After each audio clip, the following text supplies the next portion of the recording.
मंगलम भगवान वीरो मंगलम गौतमो गणी मंगलम कुंद कुंदाद्यो जैन धर्मोस्तु मंगलम इंद सदबंदियाणम त्युअणहिद मधुर विशद भक्काणम अंतातीद गुणाणम नमो जिनाणम जिद भवाणम। चैतन्य चमत्कारी पार्श्वनाथ भगवान की, वर्तमान जिन शासन नायक वर्धमान महावीर भगवान की, आचार्य श्री आदि सागर महावीर कीर्ति विमल सागर जी महाराज की, तपस्वी सम्राट गुरुदेव आचार्य श्री सन्मति सागर जी महाराज की। गति प्रगति के साथ हो, सार्थक हो हर श्वास, मात्र गति से कुछ नहीं, उपलब्धि हो खास। गति प्रकृति के साथ होना चाहिए। गति तो आपका पंखा भी करता है,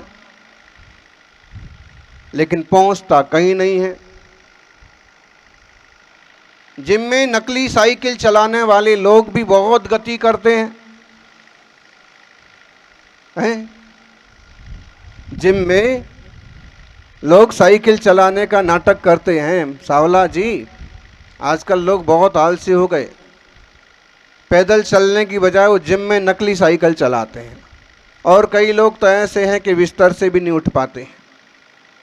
लेकिन ये सौभाग्यशाली लोग हैं जो प्रभात होते ही मुनियों के विहार में चले जाते हैं। गति प्रगति के साथ हो, सार्थक हो हर श्वास।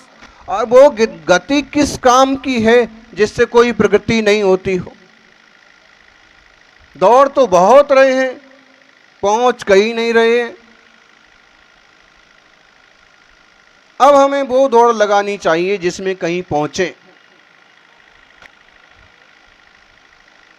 यूं तो देखें तो हम भी चल चल करके गति करते करते यहाँ तक पहुंचे हैं। इतनी प्रगति हो गई कि आज अपन सेठी जी के फार्म हाउस पर इंदौर के पास पहुंच गए। ऐसे तो मध्य प्रदेश का योग नहीं बनते बनते बन गया।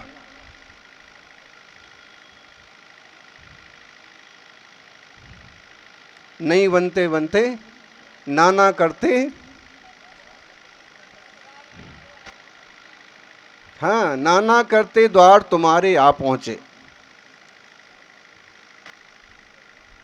गति के साथ प्रगति हो। इस जीव ने गति बहुत की है, चार चार गतियों में खूब चक्कर लगाए। कितने बार त्रियंच पर्याय में नहीं गया होगा, कितने बार मनुष्य पर्याय में नहीं आया होगा, कितने बार देव नहीं हो गया हो, कितने बार नारकी नहीं हुआ। शास्त्रों के हिसाब से कहें तो मनुष्य तो बहुत कम बार होता है। मनुष्य के भाव तो बहुत कम मिलते हैं। बाकी त्रियंच के भावों की कोई कमी है क्या? जैसे हम नीम कहते हैं, वो भी एक प्राणी है। जिसे हम आम का पेड़ कहते हैं, उसमें भी चेतना है। एक घास फूस जिसे लोग रौंदते हुए चले जाते हैं, कभी सड़क से जब गाड़ी नीचे उतरती है, उसका पहिया घास पर चढ़ता है तो मेरे तो दिल में एक तरह का तूफान मच जाता है। हजारों लाखों नहीं, करोड़ों नहीं, अनंत जीवों को इसने रौंद डाला। लेकिन कौन पूछ रहा उनकी बात? एक घास के साधारण तिनके में अनंत जीव राशि है। सिद्धों से अनंत गुणी जीव राशि है। लेकिन कौन गिनता है? जिनवाणी के अलावा और कौन बताता है? इसलिए तो मुनि चातुर्मास में पैदल विहार नहीं करते हैं, चलते नहीं हैं कि कहीं घास पर पाँव ना पड़े। वो त्रियंच गति के जीव हैं। कहीं कच्चे पानी पर पाँव ना पड़े, वो त्रियंच गति में जल का एक जीव है। कहीं गीली मिट्टी पर पांव ना पड़े, उसमें एक तरह की जीव राशि तैयार हो गई होगी और 30 जीव तक तैयार हो सकते हैं। तो कौन सी गति में जीव का जाना नहीं हुआ भैया। बहुत बार शेर भी बन गए तो गीदड़ भी बन गए, बहुत बार हिरण भी बन गए तो गाय भी बन गए, बहुत बार हाथी भी बन गए तो घोड़े भी बन गए। आज किसी को थोड़ा सा नाराजी में बोल दो गधे और उसे बड़ा बुरा लगता है, लेकिन जब सचमुच में वैसी पर्याय इस जीव ने पाई होगी तब का क्या हाल, तब का कौन पूछता है। यानी आत्मा शाश्वत है, तब भी था, आज भी है, आगे भी रहेगा। आत्मा शाश्वत वस्तु है, ध्रुव विज्ञान स्वरूप। तू क्यों पुद्गल अनुभवे, भूल आपका रूप। तू पर्याय पर्याय अनुभव करता है, मैं ऐसा, मैं वैसा, मैं सुंदर, मैं मजबूत, मैं पावरफुल। एक आवाज़ लगाता हूँ तो ऐसा हो जाता है, एक आवाज़ लगाता हूँ तो वैसा हो जाता है। अरे इन पर्यायों पर क्या रीझते हो। गिरनार जी में थे, भोर की बात है, 3 बजे होंगे। शेर ने दहाड़ लगाई, हमारा प्रवास उसी तरह पीछे था। उसी समय हमारा कक्ष के बाहर निकलना हुआ तो पशु जोर शोर से चिल्ला रहे। उस तरफ के जितने पशु थे, पक्षी थे, सब इधर उधर भाग खड़े हुए। जो उस तरफ किनारे तरफ झोपड़ियां थीं, उसमें से लोग अपनी अपनी टार्च लाइट लेकर के हो कर करके और चिल्लाने लगे ताकि जानवर उस तरफ।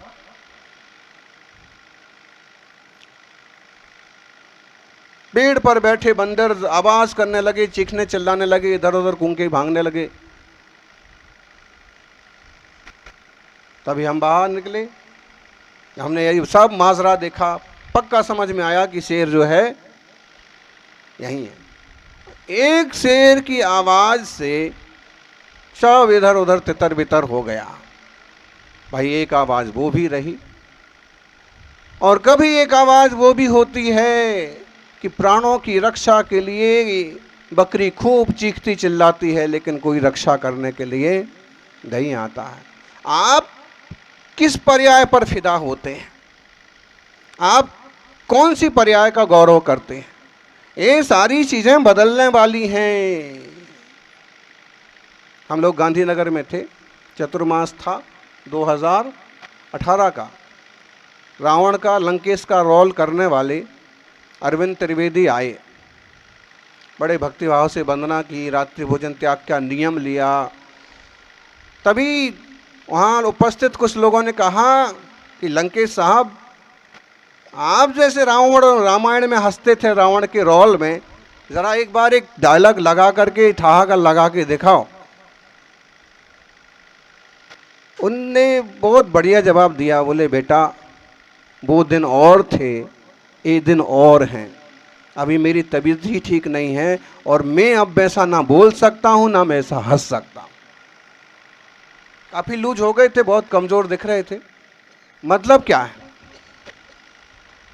रात्रि भोजन त्याग किया था उस दिन, नियम लिया कि मैं अब, मेरे बहुत सारी चीज़ों का त्याग है। मैं राम के अपोजिट रोल ज़रूर किया हूँ, लेकिन मैं बदमाश आदमी नहीं हूँ। मैं अभी भी पूजा करता हूँ, भगवान की भक्ति करता हूँ। जब भी इधर जाता हूँ अपने गांव तो जैन मंदिर भी जाता हूँ। लेकिन हमने एक किस्सा क्यों सुनाया, एक जहां उसका आप रोल देखें कि लोगों को आज भी वो पात्र याद आ जाता है, और दूसरी तरफ अब वो उसके उस टाइप से 2 शब्द बोलने में भी अपनी मतलब है। इस दुनिया की चीज़ें बहुत तेज़ी से बदलती हैं, किसी भी चीज़ का फिजूल का अहंकार नहीं करना चाहिए। सौभाग्यशालियों, त्रियंश पर्याय के दुखों की बात करने लग जाएं, कि नरक के दुखों की बात करने लग जाएं, और कि मनुष्य जीवन में कोई सभी सुखी थोड़ी हैं, कोई तन दुखी कोई मन दुखी, कोई धन दुखी, और इनसे कोई दुखी ना हो तो अरे मेरा तो फोटो आया ही नहीं, इससे दुखी।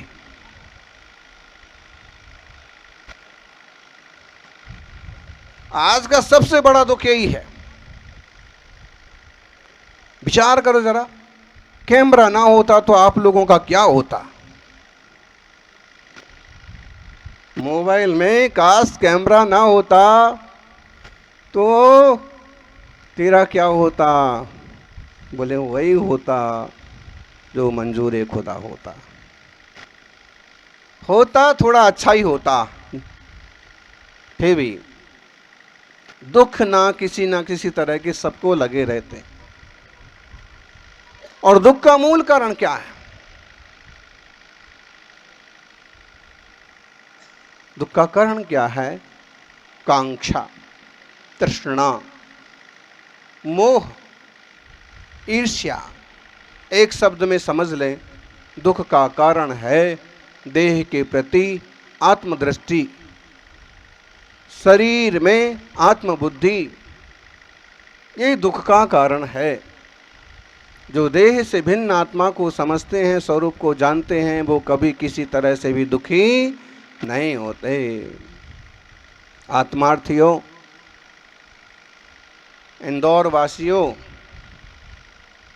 इंदौर में तो बहुत वास कर लिया, अब इंडोर वास करो। आउटडोर हैं, इंदौर में रह कर के भी। अभी सावला जी को मैंने कहा, अरे बोले महाराज जी मुझे अमुक तारीख को वहाँ जाना, अमुक तारीख को वहाँ जाना। अरे भैया सब जगह जा रहे हो, बाहर बाहर की दौड़ लगा रहे हो, थोड़ा अपने भीतर भी, अपने भीतर की यात्रा करो ज्ञानी। अपने भीतर की यात्रा का मार्ग बताने की कोशिश करेंगे। गति के साथ प्रगति हो। 4 गतियों में इस जीव ने सब भी भोगी हैं। अगर चारों गतियों को कोई पिक्चर उपलब्ध हो रही होती, जैसे आजकल हर चीज की पिक्चर बन जाती है, हर चीज का है, और सेल्फी का तो क्रेज ही पूछिए मत। आजकल तो लोग मुर्दे के साथ फोटो खींच करके लिखते हैं। क्या लिखते हैं? Selfie with my dead friends. मरे हुए दोस्त के साथ फोटो, शमशान घाट के साथ फोटो। अगर जैसे फोटो आपके ऐसे निकल आ रहे हैं कि शादी के भी फोटो, पूरा एल्बम है, पूरा पिक्चर है साथ, देख लीजिए आप पिछले साल शादी हुई, सचमुच पूरे 7 फेरे हुए कि नहीं हुए? कभी डाउट हो तो आप चालू कर लो, देख लो। अगर यही इसी तरह की पिक्चर आपको पिछले जन्म की मिल जाए, और उसके पिछले जन्म की मिल जाए, और अगले जन्म की मिल जाए, तो क्या होगा? कभी विचार करो। पिछले जन्म की छोड़ दीजिए, बचपन की याद कर लीजिए। उन दिनों को याद करो जब विपरीत परिस्थितियों में थे। तो ये जो ख्वाहिशें हैं, जो कांक्षाएं हैं, ये दुख का कारण है। सीधे सीधे देवशास्त्र गुरु की भक्ति, सीधे सीधे परिवार का संचालन, इसमें कोई टेंशन नहीं है। सुखी होने में बहुत थोड़ा खर्च होता है, समझे ज्ञानी? सुखी होने में बहुत कम खर्च होता है, लेकिन हम कितने सुखी हैं, हम कितने सुखी हैं, ये दिखाने में बहुत खर्च होता है, बहुत दिमाग खराब होता है। अगर हम सिर्फ सुखी ही रहना चाहें तो देखो हम भी तो सुखी हैं, कोई प्रॉब्लम नहीं, कोई टेंशन नहीं। एकात्म विभक्त निज ज्ञान, भगवान आत्मा का चिंतन, आत्मा परमात्मा का बोध, सन्मार्ग में सुखी हैं।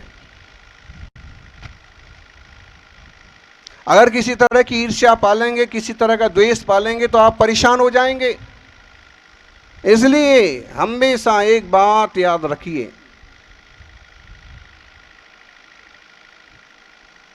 ना किसी से ईर्ष्या, ना किसी से कोई होड़। वाह वाह करो।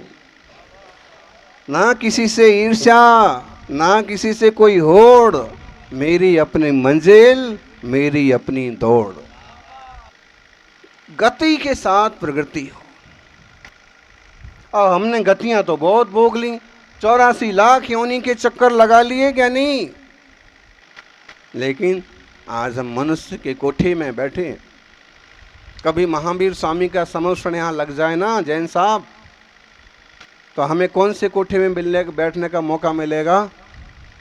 चक्रवर्तियों के साथ मनुष्य के कोठे में बैठने का मौका मिलेगा।